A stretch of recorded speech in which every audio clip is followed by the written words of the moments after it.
Madame, Monsieur, bonjour. Bienvenue dans votre journal. Au sommaire de Savane midi, les épreuves écrites du certificat d'études primaires CEP et du brevet d'études du premier cycle BPC pour la session 2025 ont officiellement débuté ce mardi 3 juin.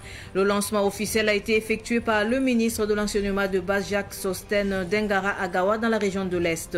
À Ouagadougou, au lycée Vénégré, les candidats ont également entamé leur première journée d'examen dans de bonnes conditions selon une équipe de Savane Média. Les détails dans quelques instants. Lutte contre le paludisme au Burkina Faso, le projet Target Malaria expliqué pour dissiper les inquiétudes liées aux moustiques génétiquement modifiés auprès de la population. 300 agents de santé de la région du centre se sont réunis avec l'Institut de recherche en sciences de la santé afin d'éclaircir les aspects du projet Target Malaria. On en parle dans ce journal. Comme je vous le disais tantôt, les candidats au brevet d'études du premier cycle BPC, au certificat d'aptitude professionnelle CAP et au brevet d'études primaires professionnel BP ont entamé depuis ce matin les épreuves écrites au lycée Vénégré de Ouagadougou. Les compositions ont démarré dans de bonnes conditions. Germaine Farman nous fait le constat. À peine 6h30, les élèves en quête du BPC, brevet d'études du premier cycle, qui composent au lycée municipal Vénégré de Ouagadougou, commencent leur entrée dans les salles de composition. Munis de leurs documents d'identification, ces candidats ont accès aux salles après l'appel et après s'être débarrassés de leurs sacs. Certains candidats ayant oublié leurs documents à la maison sont vite soulagés par les présidents du jury. Puis, place à la lecture des consignes. Si vous avez développé des initiatives ou vous avez pensé, je ne sais pas comment, pour vous faire attribuer des notes que vous ne méritez pas, ça c'est un cas qu'il faut qu'on vous attrape. Des parents d'élèves y étaient pour assister leurs enfants jusqu'au début des épreuves. Les élèves se disent confiants. Moi je ne suis pas stressé, je me sens à l'aise. Je prie Dieu que tout le monde ait le BPC et que, je souhaite la bonne chance à tout le monde. J'espère que ça se passera bien, mais je ne suis pas stressée. Je suis sûre que ça se passera bien et j'ai confiance en moi. Et j'espère qu'on fera de notre mieux. Bon, je suis stressé un peu du suivi de l'examen, mais quand je regarde, c'est comme un devoir de classe. J'ai pris du courage, je sais que je vais avoir. Mes parents seront contents. Après le remplissage des fiches de composition et quelques minutes d'attente, place à la découverte des sujets suivis des conseils des membres du jury. Il ne faut pas avoir confiance à son projet parce que c'est un voisin. C'est compris? Voilà, il faut confiance à son projet. Et la composition de la première épreuve. Le président du jury 61 note 5 absences. Les candidats ont dû oublier leur CIS, carte d'identité à la maison, mais ça a été géré par les parents qui sont venus immédiatement remettre ces pièces d'identité. Donc pour le moment, tout va bien, tout se déroule bien. Ils sont 1136 candidats enregistrés dans les 3 jurys 61, 62 et 63 logés au lycée municipal Vénégré de Ouagadougou. L'administration des épreuves écrites de l'examen du BEPC dure 2 jours. Les résultats pour le premier tour sont attendus le mardi prochain.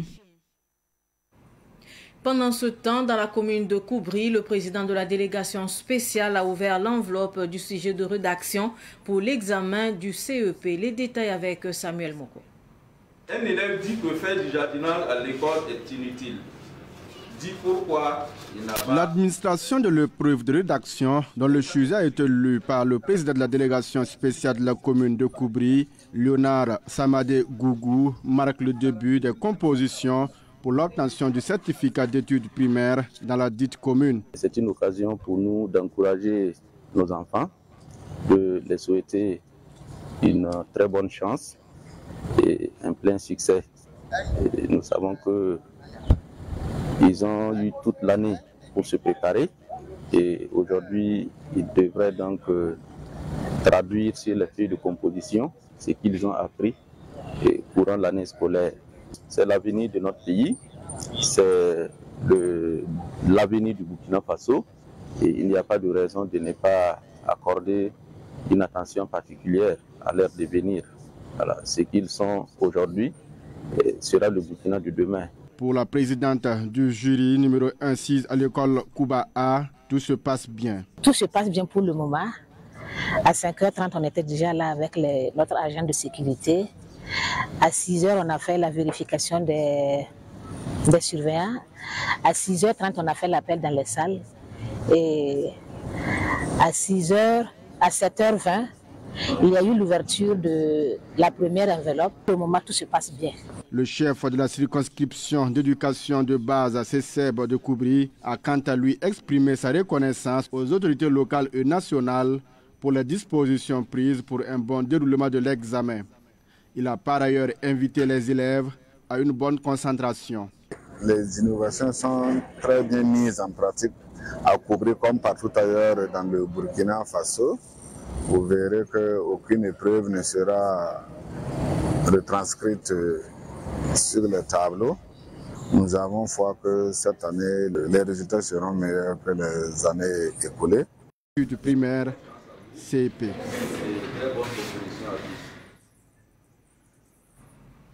Lire pour aiguiser son esprit créatif est le thème de la 16e édition du concours Lecture pour tous. L'association ECFAT Afrique, en partenariat avec le ministère en charge de l'éducation de base, a organisé samedi dernier à Ouagadougou la cérémonie de proclamation des résultats et de remise des prix. Cette initiative vise à promouvoir la lecture, l'écriture et l'expression orale chez les élèves. Le compte-rendu de Jamila Toussakana et de Fatoumata Kompore.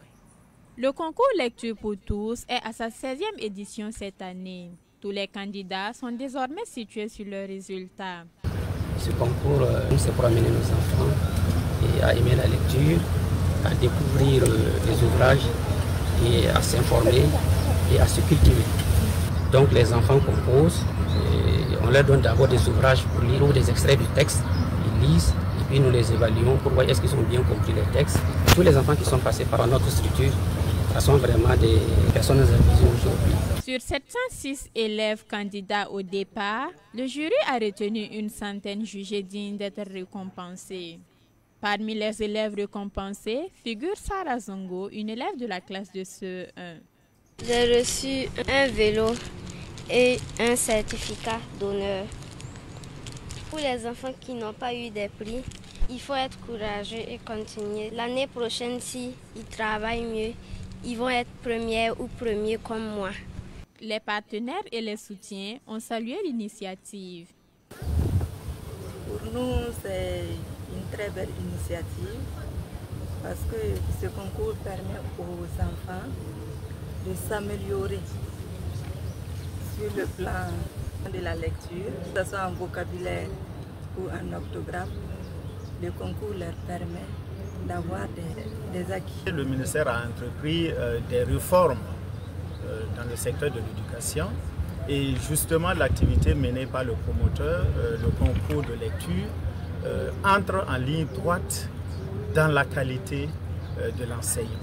La 16e édition de Lecture pour tous a bénéficié de l'accompagnement de DHL. Tout autre sujet à présent, le Premier ministre Rim Talba Jean-Emmanuel Ouedraogo a appelé les Burkinabés à un engagement patriotique collectif face au terrorisme et ses parrains. Un appel lancé à l'occasion de la cérémonie de montée des couleurs tenue hier à la primature. Écoutons le Premier ministre après la cérémonie de montée des couleurs. À chaque fois que nous hissons haut les couleurs nationales, c'est dans le but de perpétuer le souvenir de nos vaillants guerriers qui sont tombés sur le champ de la bataille pour le salut de la patrie. C'est également pour rendre hommage à nos forces de défense et de sécurité qui, jour et nuit, défendent notre pays contre la ruée des barbares et leurs parrains qui nourrissent le funeste dessein de nous maintenir durablement dans la servitude. La meilleure manière pour nous de rendre hommage à nos martyrs, c'est en suivant le grand exemple qu'ils nous ont laissé, être engagés et se donner complètement et sans réserve aucune pour la souveraineté de notre pays. C'est pourquoi ce matin, je voudrais vous réitérer cet appel à se donner dans un esprit de sacrifice dans le travail, l'ordre et la discipline pour le développement de notre pays. Autant au front, des filles et des fils du pays veillent pour la restauration de l'intégrité territoriale de notre pays, de sa dignité et de sa fierté, autant dans les bureaux nous devons déployer les mêmes efforts pour rendre notre pays prospère. Je vous invite à taire toute forme de divergence et à privilégier toujours l'intérêt général. C'est seulement dans un élan commun que nous atteindrons les objectifs en marchant dans les sillons tracés par le camarade président du Faso. Un nouveau rond-point a été inauguré dimanche dernier à Sankuissi, un village de la région du plateau central. Érigé par la jeunesse du village, son objectif est de soutenir l'effort du président Ibrahim Traoré. L'inauguration de ce rond-point a connu la participation des membres de la coordination nationale des associations de veille citoyenne, CNAVC. Samuel Moko nous fait le point. Pour la nation, aucun sacrifice n'est de trop. C'est pourquoi la population de Sankuissi s'est mobilisée pour exprimer son soutien au capitaine Ibrahim Traoré, chef de l'État. Ce soutien s'est matérialisé par l'inauguration d'un rond-point, dit rond-point Ibrahim Traoré, des Waïniens de Sankuissi. Pour le président des jeunes de Sankuissi, un village de la commune de Boudri, dans le plateau central, ceci est leur contribution dans la lutte contre le terrorisme. Nous avons pris l'initiative d'accompagner le président du Faso, le capitaine Ibrahim Traoré, en érigeant ce rond-point. Nous sommes déterminés à lutter contre les ennemis de la nation. Nous saluons les VDP, les FDS et toutes les autorités du Burkina Faso. Notre souci ici est le manque d'un cadre propice pour nos différentes réunions. Il y a aussi le manque de routes. Ce rond-point, nous l'avons fait avec nos propres moyens. C'est aussi notre contribution dans la lutte.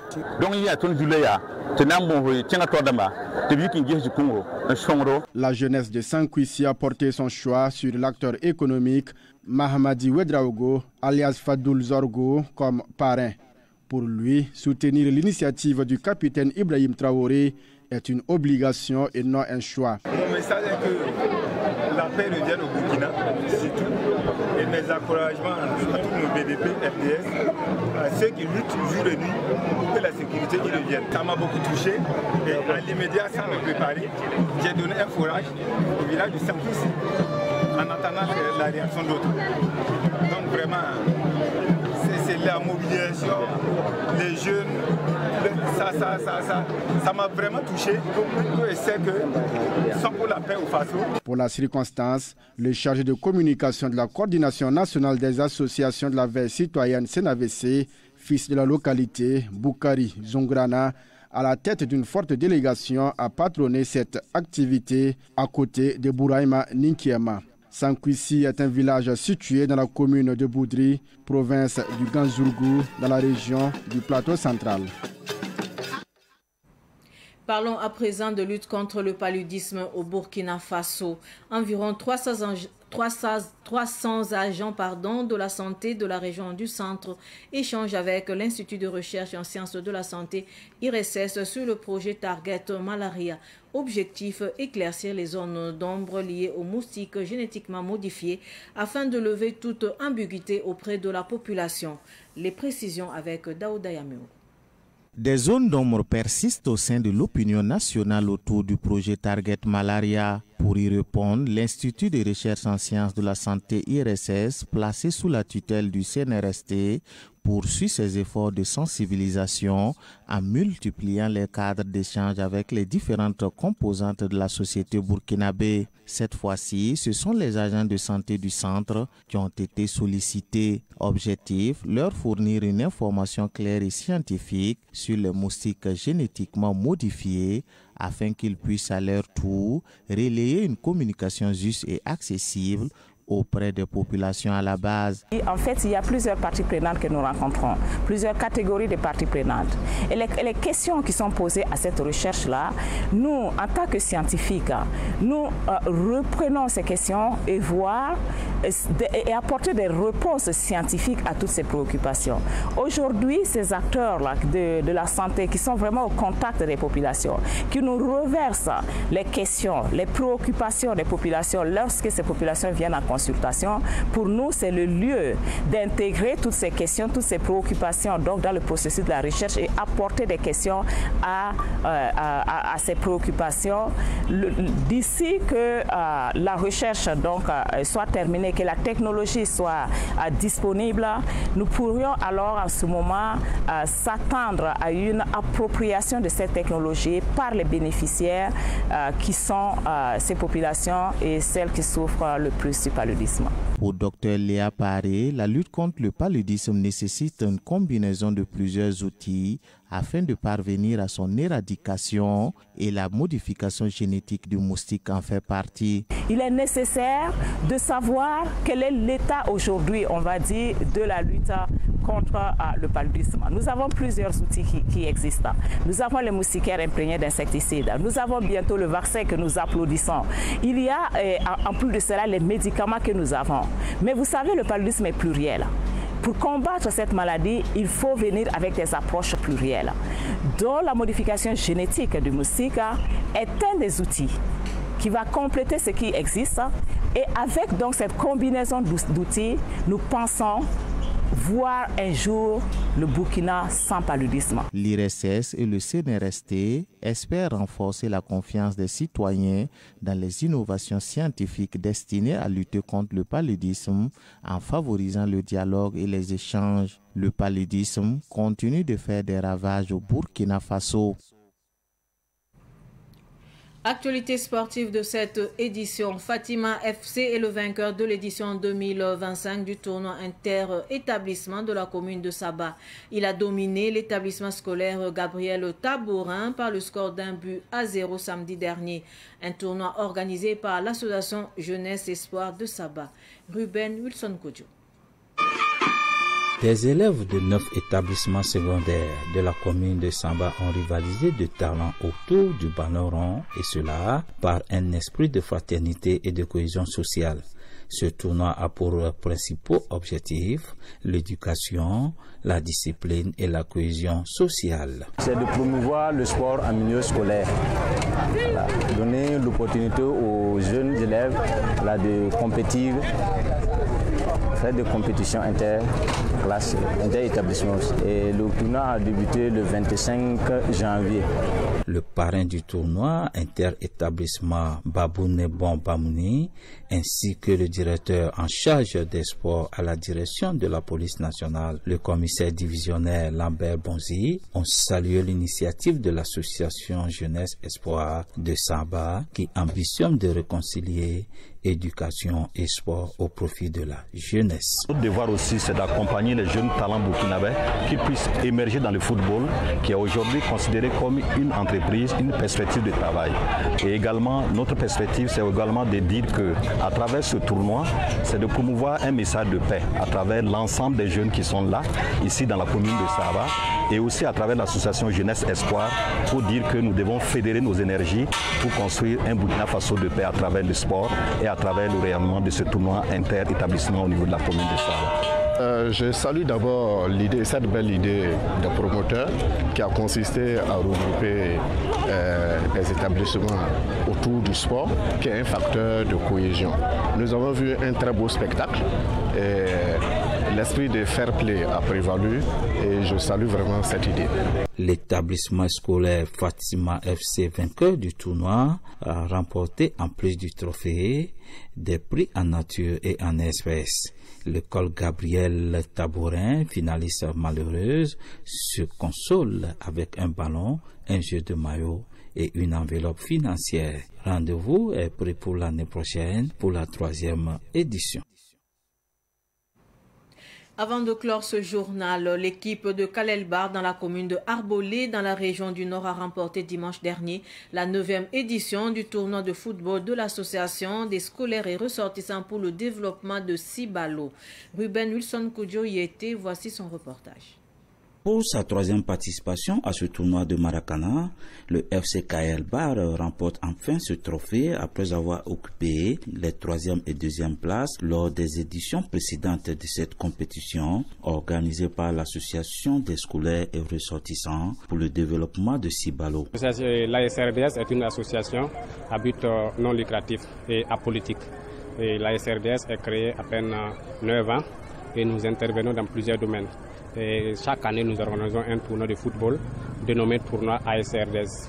Nous œuvrons pour le vivre ensemble et la cohésion sociale dans le village en particulier et en général celle de la commune de Arbolé. En finale de cette 9e édition, le FC KL Bar avait pour adversaire Flèche d'Or FC. Un but partout au temps réglementaire. C'est par un tir au but réussi contre 0 que FC KL Bar monte sur la plus haute marche du podium.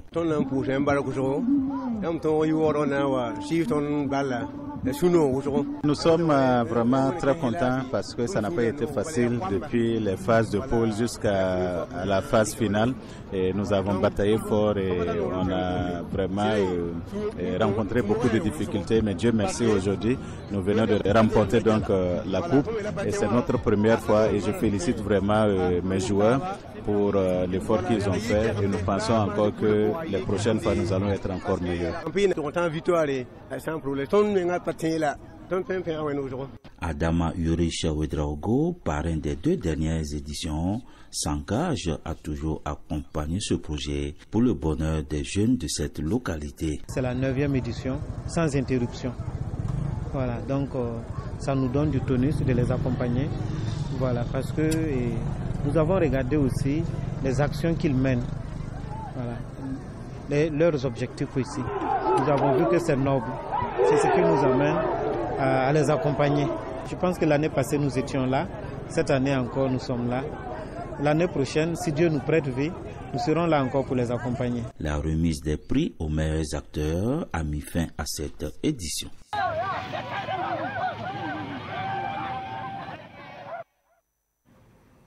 Ainsi s'achève cette édition d'information. Merci de rester fidèle au programme de Savane TV. Au revoir.